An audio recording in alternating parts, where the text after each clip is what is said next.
It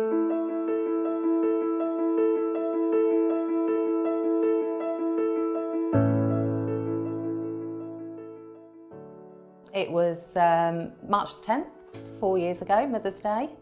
We'd just lost my mum 2 weeks previously, and we'd all decided to have Sunday lunch together and remember her and just be at her house and be together. So we'd all gone down in the morning, me and my 2 children, to my stepfather's house.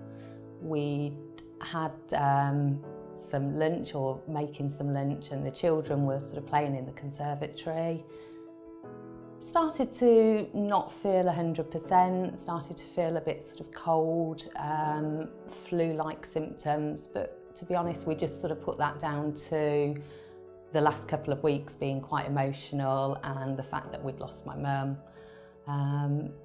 As the day went on, sort of, we started to feel a bit sleepy and everything. I remember dishing up the dinner and sitting down for dinner in the kitchen with everybody, and my daughter, who was 6 at the time, just couldn't hold her head up. She wouldn't eat her dinner, she was sort of very lethargic, head on the table.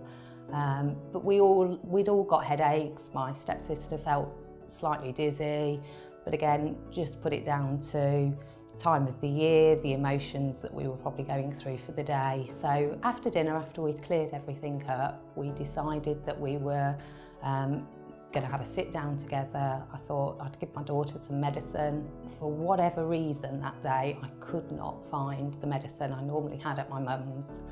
So I took her home. I decided that no, she felt bad enough. We were going to come home, I'd dose her up, and hopefully the cold would pass.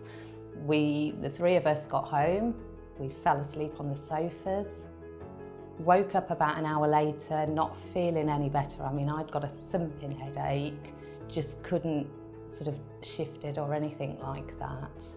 A bit later on the day, we were sort of showering, getting ready for the evening, and I had a phone call from my stepfather to say that they'd have found a gas leak.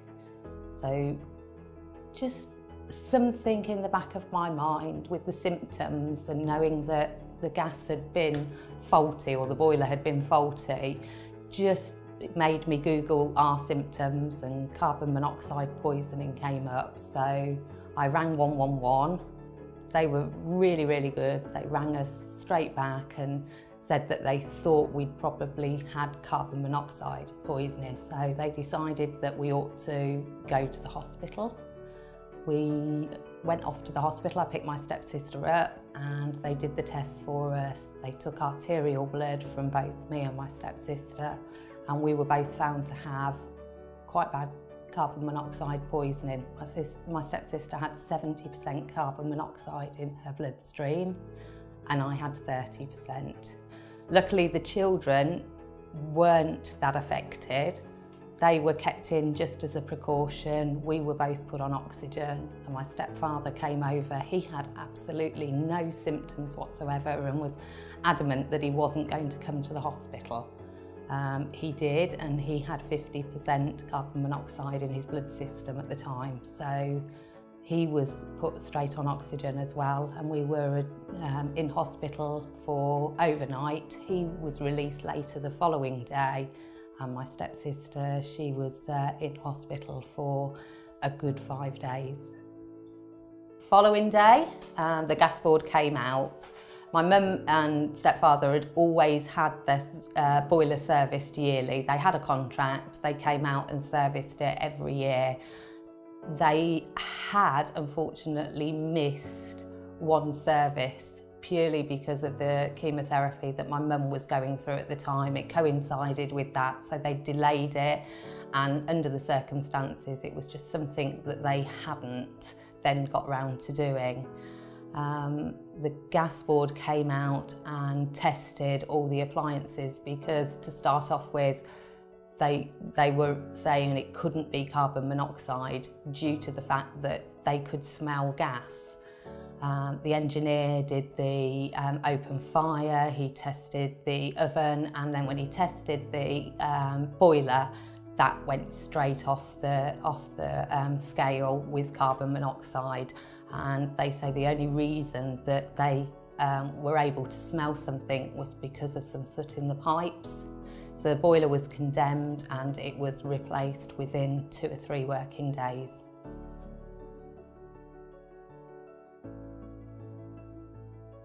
I think the reason I want people to realise how scary carbon monoxide poisoning is and how dangerous it is because you can't smell it.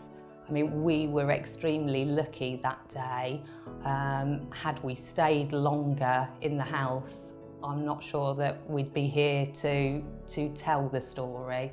And the symptoms are so like having a cold or having flu that I just think people need to realise that there are other things behind this, because the headaches and the symptoms are just indescribable when you actually do get the monoxide poisoning.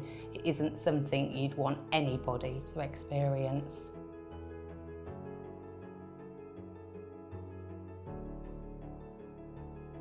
Saw Project Shout advertising or on the TV, telling everybody about what had happened to various people and things like that. And I just thought something that I could do to make people aware of the dangers of carbon monoxide poisoning and how important it is to have a monitor or monitors in your house to keep your family safe. Me and my family were lucky, others haven't been.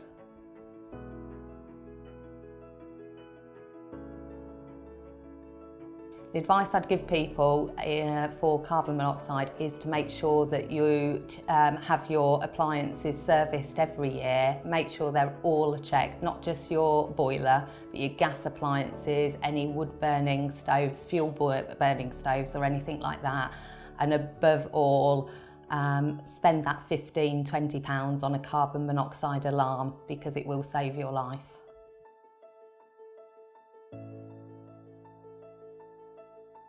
Carbon monoxide poisoning does kill. That's the end of it. You are very lucky if you survive severe carbon monoxide poisoning. The symptoms are so like a flu-like symptom, but they are indescribable. The headaches that you get with it are extremely painful, and they are something that I wouldn't want anybody to experience.